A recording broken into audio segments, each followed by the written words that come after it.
Și dacă te consideri singură, suntem aici, putem să te ajutăm împreună.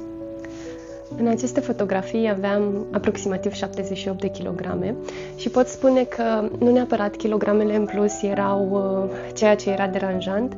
cât felul în care mă simțeam în corpul meu și tot ceea ce simțeam în momentul în care mă priveam în oglindă. Pe lângă faptul că nu aveam energie, mă simțeam slăbită, era destul de greu să mișc corpul și oboseam destul de repede.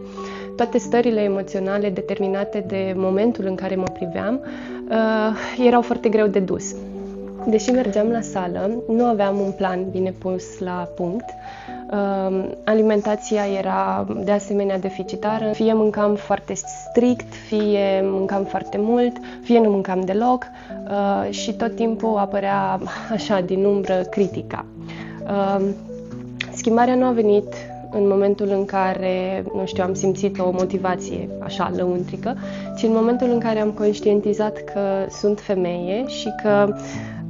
la nivel fizic sunt guvernată de o ciclicitate hormonală și că această ciclicitate își lasă amprenta inclusiv pe viața mea de zi cu zi și mai mult inclusiv pe aspectul meu fizic. În pofida faptului că făceam multe compromisuri și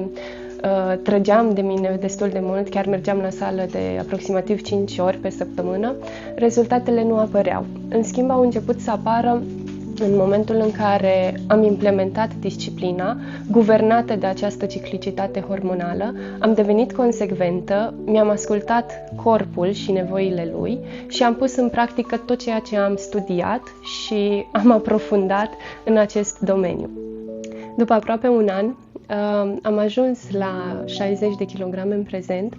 și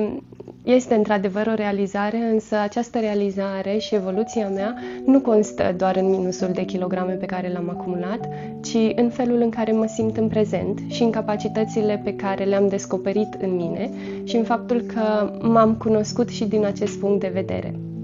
Rezultatele vizibile au apărut în momentul în care, concret,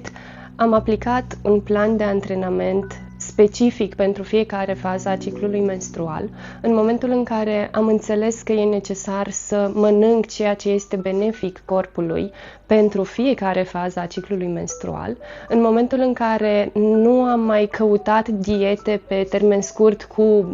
nu știu, efecte wow, ci obiceiuri pe termen lung.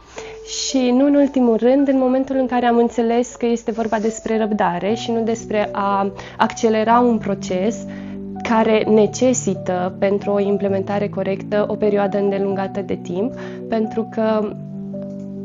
în momentul în care lucrurile sunt forțate și nu este natural, rezultatele pot fi pe alocuri dezastruoase și chiar un minus pentru tine și pentru sănătatea ta.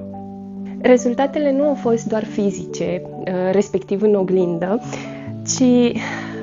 în starea pe care o am acum și cu care m-am obișnuit în timp, în plăcerea de a te trezi în fiecare dimineață dornică, de a face alte activități benefice pentru mine, pentru fizicul meu, pentru mentalul și emoționalul meu, a venit în momentul în care am înțeles că a mânca nu este neapărat o răsplată sau o pedeapsă și că a te antrena este o altă modalitate de a avea grijă de tine, de corpul tău, de sănătatea ta, poate chiar și de psihicul și mintea ta. Se poate să trăiești frumos și în armonie cu propriul corp, fără extreme, fără presiuni nefondate, fără critici, fără judecăți, fără limite care nu și-au rostul, ci pur și simplu ascultând ceea ce îți comunică corpul de femeie.